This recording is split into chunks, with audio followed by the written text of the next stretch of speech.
itu. Nah, kalau bingkainya adalah bingkai bahaya yang disampaikan, saya ingin mengatakan, saya bukan Profesor Pak, kami tidak ingin mengatakan bahwa secara teoritis itu kami tidak terima. Kami terima.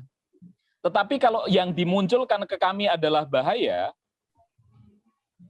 yang selalu dimunculkan ke kami itu adalah bahaya, maka proses ini menurut saya menjadi juga bukan merupakan proses edukasi yang positif.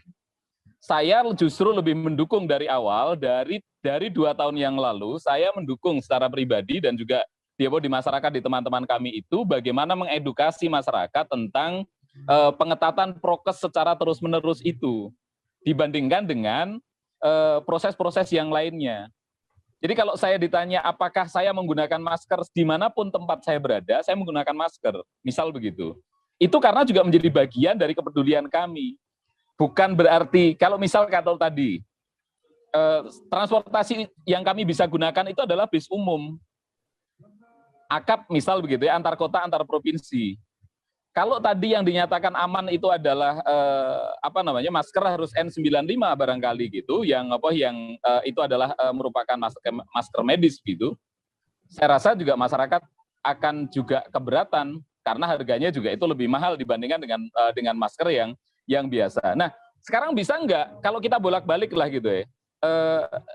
Saya tidak dalam posisi ingin menyalahkan pemerintah dalam konteks pemerintah ini kenapa kok menghapus? Ya bagi kami masyarakat justru senang dihapus gitu ya. Karena pertama meringankan beban kami di dalam proses perjalanan, tidak ada biaya-biaya tambahan, misal seperti itu, meskipun ternyata tadi katanya resikonya sangat besar gitu ya. Nah, kalau ditanya ya mungkin Tribun bolehlah nanti melakukan survei secara acak kepada masyarakat, menggunakan basis yang paling sederhana saja gitu ya, mempertanyakan kepada masyarakat, seneng nggak sih kalau tes ini dihilangkan? Pak, saya mohon izin gitu ya. Saya ini keluar masuk gedung di beberapa perkantoran di Jakarta. Itu harus swab misal begitu.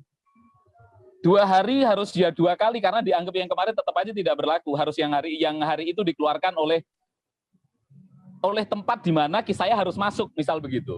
Ini kan juga sangat memberatkan. Dicolokin terus itu juga nggak enak, Pak, gitu ya.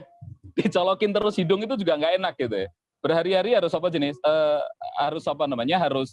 harus ya dicolokin hidung itu ya nggak enak itu. Itu beberapa bantahan tidak ilmiah yang kalau itu dianggap, ya itu kan masyarakat pengennya begitu. Iya, masyarakat secara umum itu mengatakan bahwa kami sangat senang.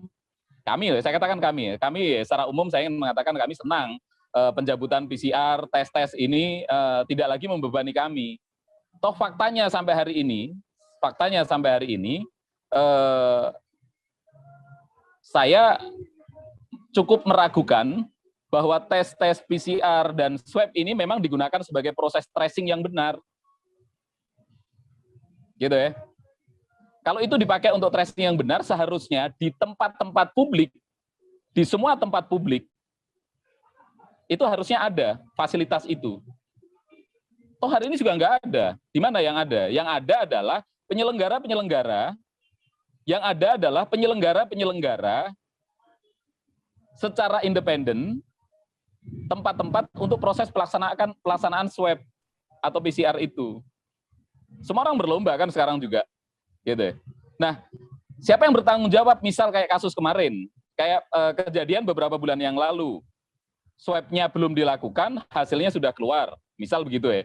Human error lah apalah itu istilahnya, tapi kan itu penyalahgunaan dan itu fakta yang juga tidak bisa dibantah. Gitu. Itu Mas. Terima kasih sudah nonton, jangan lupa like, subscribe, dan share ya.